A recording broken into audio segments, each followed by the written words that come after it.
Halo teman-teman, balik lagi di podcast Inkubator Bisnis Custody.id. Salah satu tips ketika membuka usaha Sudah terbukti ya mas ya, maksudnya lumayan banget sih. ya, lumayan. Masih suka rebahan gitu.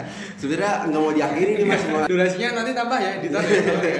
Nambahkan diri kita dengan pesaing-pesaing kita sampai selama mungkin. Berekspektasi tinggi. Dengan muluk-muluk juga. Terima kasih mas.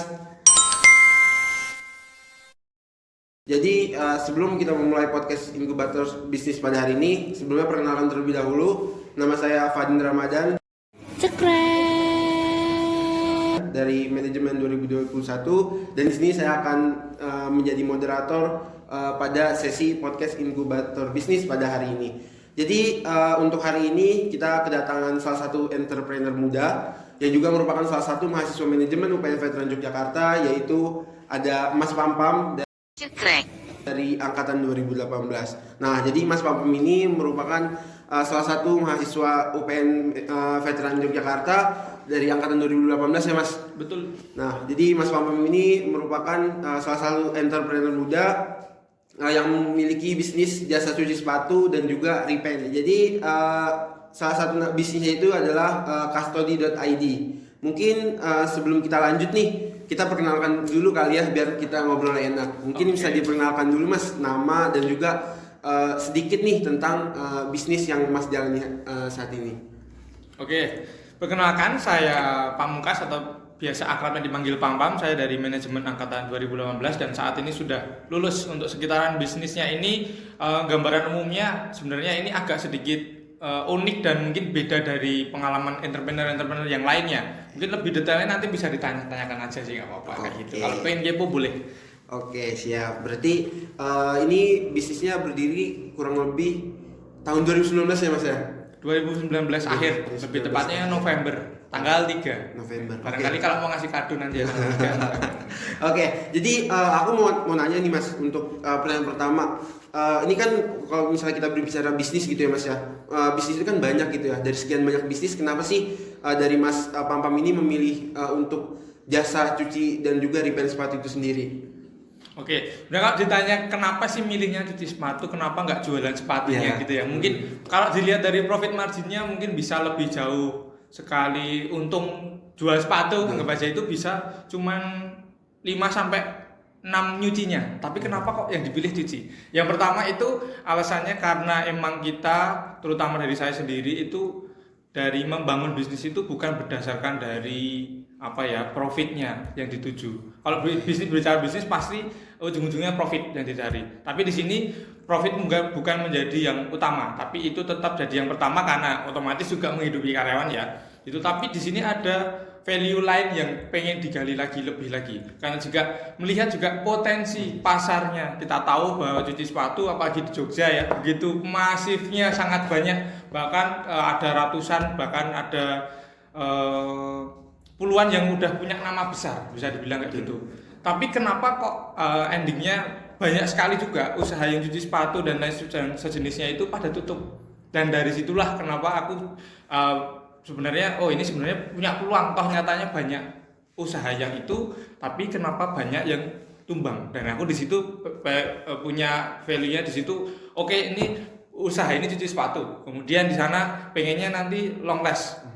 Biasanya yang sering terjadi itu punya pengenan cuci sepatu nih. Oke, buka cuci sepatu 1 bulan jalan, ada promo dan lain sebagainya. 2 bulan masih jalan, 3 bulan udah mulai turun, 4 bulan habis bisnisnya. Nah kayak gitu, itu aku pengennya value yang lebihnya itu juga kita kembali lagi ke visi dari kita sendiri, juga punya visi. Kita itu benar-benar memberikan apa yang dibutuhkan. Ketika kita sudah memberikan itu, nanti maka dari kita sendirilah yang bisa istilahnya kepuasan dari kami, seluruh tim dari Custody itu yang kita cari itu.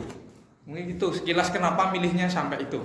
Gitu. Mungkin juga melihat marketnya juga kali ya Mas, karena kan di Jogja ini merupakan banyak dibilang kota pendidikan gitu ya. Banyak juga kayak mahasiswa perantau dari luar daerah, mungkin bisa dibilang dari Sabang sampai Merauke gitu ya, berada di Jogja ini. Jadi mungkin itu salah satu juga gitu ya Mas ya, untuk kenapa sih dari Mas itu milih jasa repaint dan cuci sepatu. Nah, kalau misalnya Mas kalau dibilang ini kan berdirinya itu ketika Mas masih mahasiswa ya, maksudnya ketika Mas masih menjadi mahasiswa di UPN gitu ya. Nah kalau misalnya untuk modalnya sendiri Mas, kalau misalnya untuk modal itu apakah dari uang sendiri ataupun ada bantuan mungkin dari orang tua?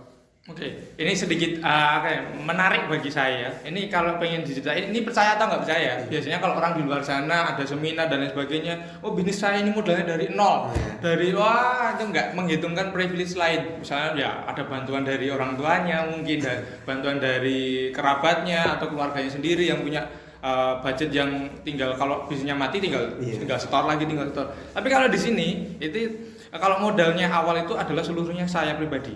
Berarti tim itu hanya saya mencari ketika sudah siap semua. Berarti modal pertama ini percaya nggak percaya itu hanya, aku masih ingat banget modal pertama itu 99.000. 99.000 itu didapatnya dari uang jajan yang dikasih kakak saya dalam 1 minggu. Nah, setelah itu dikasihlah itu 100.000 ngasihnya untuk tak belikan awal-awal itu alat sederhana ya kayak basic-basicnya aja itu. Itu kembali 1.000. Kembali 1.000 dan dari situ lama-kelamaan sudah mulai awalnya belum selengkap saat ini untuk layanan-layanannya, tapi seiring berjalannya waktu nambah modal pun juga nanti juga dari hasil usaha itu sendiri. Jadi untuk nambah modal lagi dapat untung, nambah modal lagi, nambah modal dan terus-terusan kayak gitu sampai pada endingnya bisa punya apa istilahnya sistem bisnis yang mandiri. Mulai dari bahan bakunya, kemudian dari proses dan lain sebagainya, itu sudah bisa dikelola mandiri oleh tim-tim kita sendiri dari modal yang awalnya 99.000. Tepat 99.000 itu.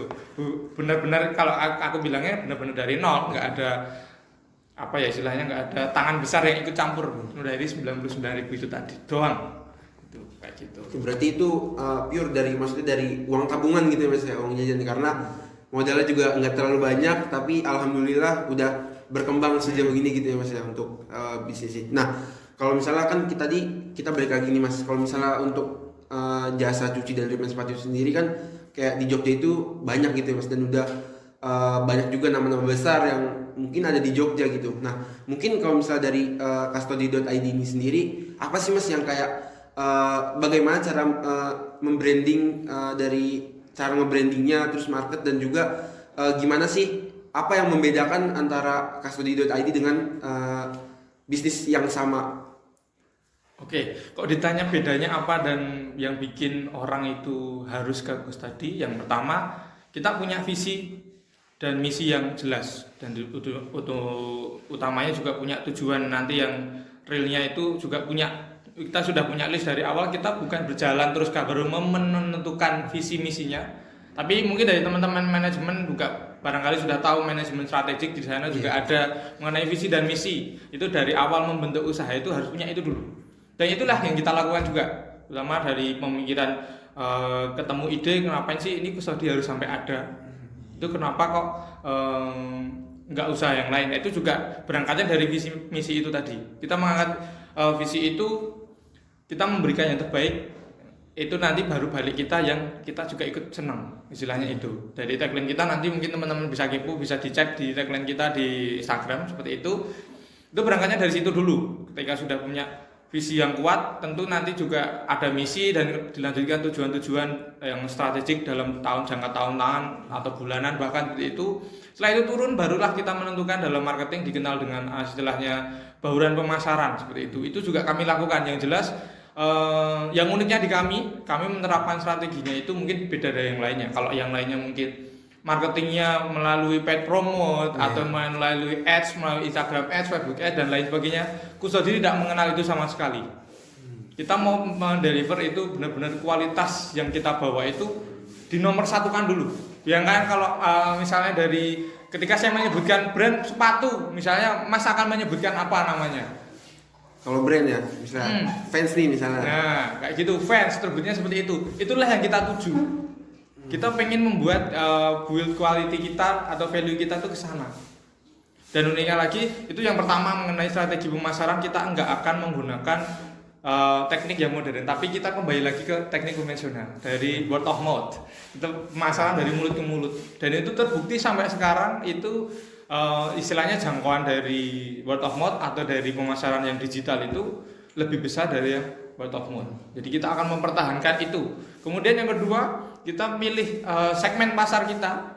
Itu kita adalah segmen yang beda dari yang lainnya. Mungkin kalau yang lainnya itu lebih tertarget pada mahasiswa, anak muda, yang cowok, cewek. Kalau kita enggak, kita lebih ke menekankan kepada ladies, ke cewek-cewek, ataupun juga ke ibu-ibu kayak gitu. Kita menerapkan strategi yang khusus pokoknya seperti itu. Jadi berarti yang membedakan itu berarti untuk Custody.id ini benar-benar kayak dari bawah dulu gitu ya Mas, maksudnya menguatkan dari dasarnya dulu gitu untuk kedepannya, karena setauku juga gitu ya Mas ya, kayak banyak tuh orang-orang yang kayak mau bangun usaha gitu kan, kayak tapi dia itu kayak hanya sekedar mau bangun aja gitu, kayak misalnya wah ini keren nih gitu kan, ini lagi viral nih, tapi nyatanya kayak dia tuh di dasarnya aja itu kayak visi dan misi itu nggak kuat. Nah jadi kayak cuma bertahan mungkin yang tadi Mas bilang kayak cuma sebulan 2 bulan aja dengan promo-promo yang dia adakan di awal, tapi makin kesini tuh malah jadi bumerang untuk dia sendiri, karena untuk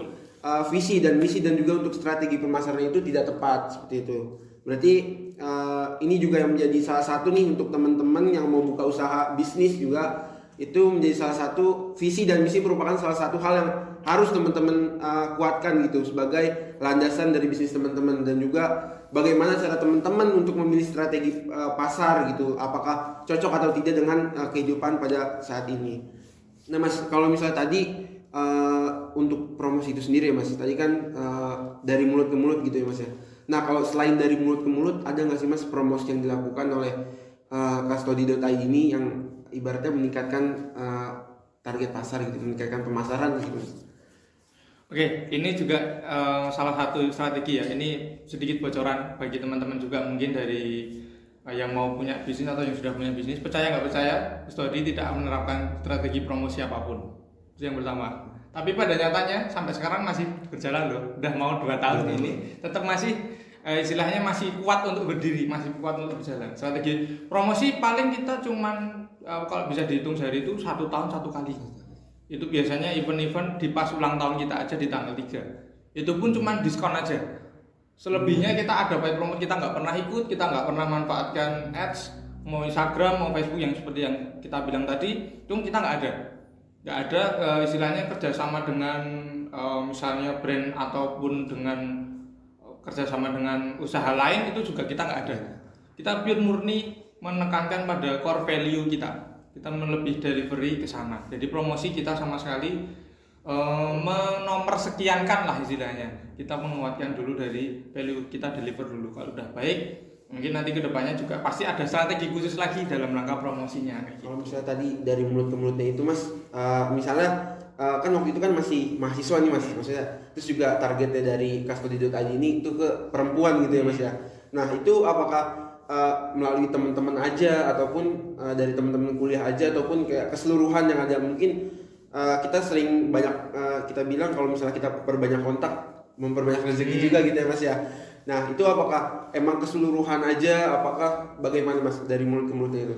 Oke, dari mulut ke mulut yang dimaksudkan di sini bukan misalkan saya ngasih tahu, Mas aku punya usaha iki, lu punya usaha ini, bukan seperti itu. Justru ketika tak ada mungkin dari teman-teman juga punya pemikiran, wah mumpung temennya kita banyak masih kuliah, kita manfaatkan. Justru aku menghindari hal itu. Aku nggak pernah sama sekali promosi, aku punya usaha cuci sepatu, mau nggak cuci sepatu. Kita menghindari, saya dan juga teman-teman yang juga masih kuliah, timnya kan masih banyak yang kuliah juga, itu tidak menggunakan strategi itu. Kita pure murni, kita hanya post aja, postingan biasa kayak sosmed biasa aja, bukan ajakan ada promosi dan lain sebagainya. Enggak, kita cukup memang post aja, kemudian kebanyakan orang itu tahu sendiri. Bukan kita lantas aktif jemput bola, tapi mereka tahu sendiri. Bahkan menghindari kebanyakan orang juga bahkan nggak tahu kalau aku punya cuci sepatu di teman-temanku sekitarnya. Jadi emang itu strateginya. Mungkin dari teman-teman Pak juga salah satu tips ketika mau buka usaha, jangan mengandalkan teman. Karena long lastingnya itu ya paling berapa kali aja kalau beli, kalau cocok, kalau enggak ya udah. Memang benar-benar delivery dari value dari bisnisnya itu aja dulu. Kalau emang dianggap oke sama temennya, udah juga bakalan datang sendiri kayak gitu istilahnya. Berarti sudah terbukti ya Mas ya. Maksudnya kalau misalnya seperti itu kan otomatis ada satu yang datang, berarti Custody.id ini sudah memberikan kualitas terbaiknya gitu. Jadinya kayak maksudnya sekarang udah banyak lah, udah 2 tahun berdiri dan juga banyak juga gitu kan. Nah kalau misalnya nih Mas, tadi kan mungkin ada sedikit bocoran mengenai untuk Custody.id ini kan tidak membuka toko offline ya Mas ya. Betul. Nah itu kalau misalnya nih Mas, dari Mas sendiri gitu, apakah mau atau enggak sih Mas kalau misalnya ada kesempatan nih untuk buka toko offline itu, apakah mau atau enggak gitu Mas? Oke, kalau buka toko offline, kalau di angan-angan ya, kalau kita punya juga sebenarnya punya strategi yang jangka kedepannya itu pengen sebenarnya punya, tapi di samping sisi kita juga tetap menguatkan dulu untuk dari internal kita. Kita kan salah satu value-nya juga kita memang sengaja tidak buka toko untuk kita mengasih lebih.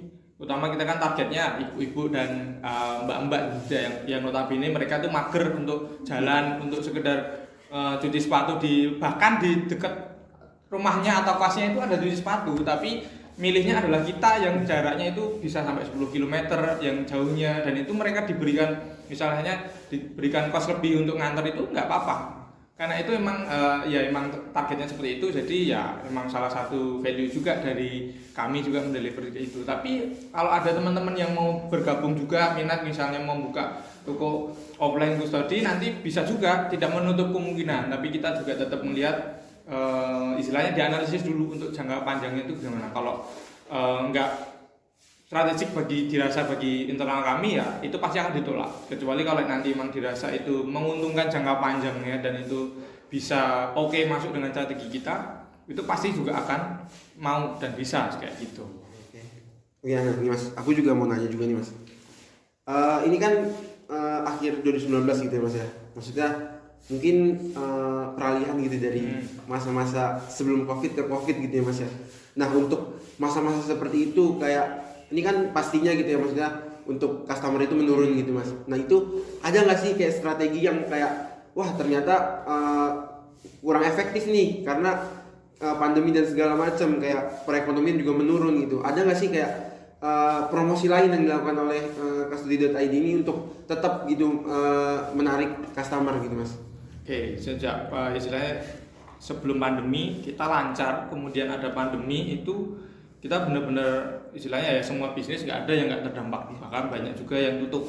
Tapi di sini kita bersyukurnya kita bisa tetap survive, setidaknya kita masih tetap mau kuat untuk berdiri, dan teman-teman juga tim kita juga sadar akan itu. Jadi saya ingat betul itu di bulan Mei ke Juni itu 1 bulan itu maksimal 3. Bayangkan dalam 1 bulan itu cuma nyuci 3 dapat berapa puluh ribu doang itu dalam gara-gara pandemi. Tapi emang karena komitmen yang kuat dari teman-teman internal kami yang memang punya visi misi yang masih belum tercapai. Itulah pentingnya visi misi untuk harus tercapai dulu, ketika nanti baru menentukan ini stop enggaknya. Kalau misalnya itu masih dirasa ini belum tercapai dan masih bisa untuk dicapai, dan yang kita lakukan juga tetap mempertahankan dulu. Dan kita juga didukung oleh strategi internal kami dalam mengolah sistem bisnisnya. Karena kita istilahnya untungnya bisnis dari cuci sepatu, produknya itu enggak sekali habis, enggak seperti F&B. Kalau F&B seperti ini ya misalnya ini enggak habis ya mau nggak mau dibuang atau ada expirednya. Tapi kalau kita expirednya jangka panjang, 1 sampai 3 tahun itu baru kadaluarsa dan lain sebagainya. Dan itu juga yang pertama. Kemudian yang kedua juga kita punya istilahnya manajemen produksi sendiri di sana. Berarti kita bisa mengatur sendiri produksinya itu bagaimana. Dan kemudian yang ketiga ini yang paling mungkin nggak dipikirkan sama usaha lain ya. Ketika ada pandemi itu istilahnya baru turun-turunnya, kita manfaatkan masa pandemi ini untuk kita inovasi justru. Kita inovasi, kita istilahnya uji cobalah apa sih yang belum kita bisa, atau istilahnya bahan apa yang mau kita buat sendiri. Jadi di bulan-bulan awal-awal Covid itu benar-benar kita manfaatkan untuk itu. Mumpung sepi nih, nggak ada pelanggannya nih, mumpung bisa untuk eksperimen, ya kita lakukan dengan sisa-sisa istilahnya ya bertahan dulu lah dengan kas yang masih tersisa. Dengan itu dimanfaatkan inovasi dan lain sebagainya. Dan itu ternyata membuahkan hasil di bulan-bulan berikutnya ketika sudah mulai normal dan mulai sudah pulih lagi lah istilahnya, itu sudah bahkan nambah layanan yang sebelumnya tidak ada dan lain sebagainya, kayak gitu. Manfaatnya seperti itu. Di balik kesusahan pasti ada jalan, kayak gitu. Ya, betul. Oke, jadi berarti benar-benar nih sekali lagi nih untuk teman-teman yang mau buka usaha bisnis, visi misi terus juga target pasar, terus bagaimana teman-teman menyusun organisasi itu, usaha bisnis itu sendiri harus benar-benar dikuatkan gitu dari dasarnya. Dan juga kita bisa melihat gitu ya contohnya dari Custody.id ini, karena begini loh Mas, banyak yang di pandemi ini kan mati gitu Mas usaha-usaha Mas, karena mungkin dari pandanganku sendiri gitu ya Mas ya, banyak kayak orang tuh mikirnya ini lagi pandemi nih, perekonomian lagi susah gitu kan. Terus juga ada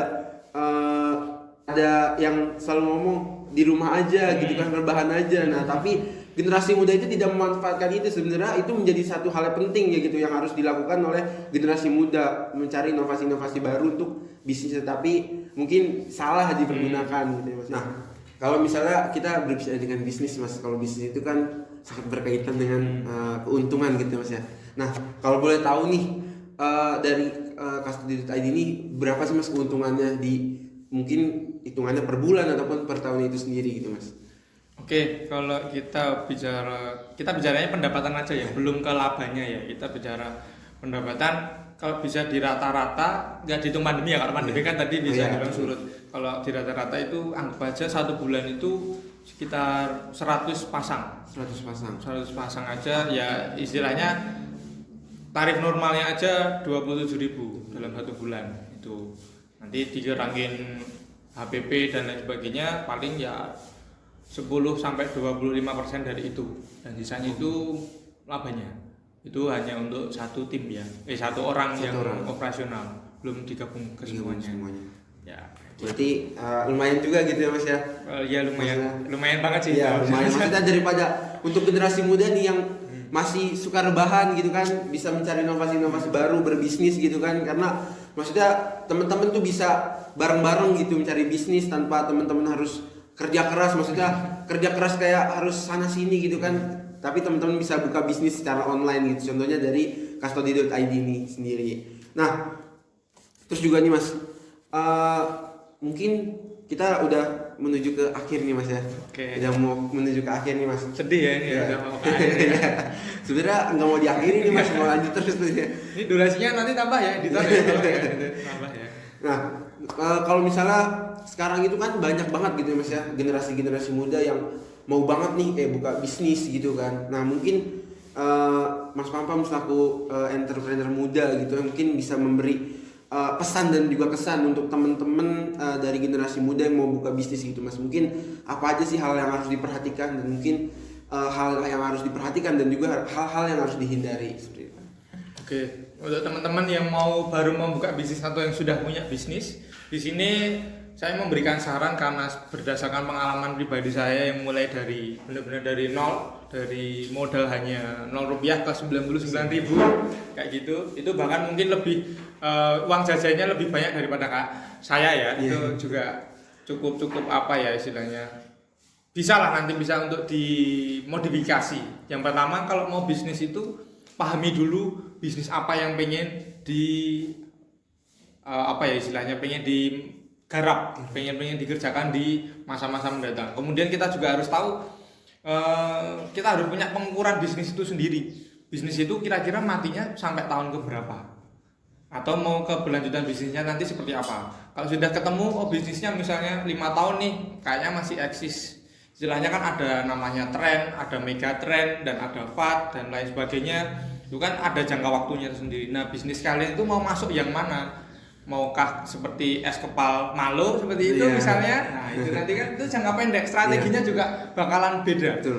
Nah ketika sudah menentukan itu bisnisnya itu mau seberapa lama, barulah nentuin bisnis kita itu mau seberapa gede, atau kita menempatkan diri kita dengan pesaing-pesaing kita. Ada analisis SWOT dan lain sebagainya, itu juga diterapkan dulu.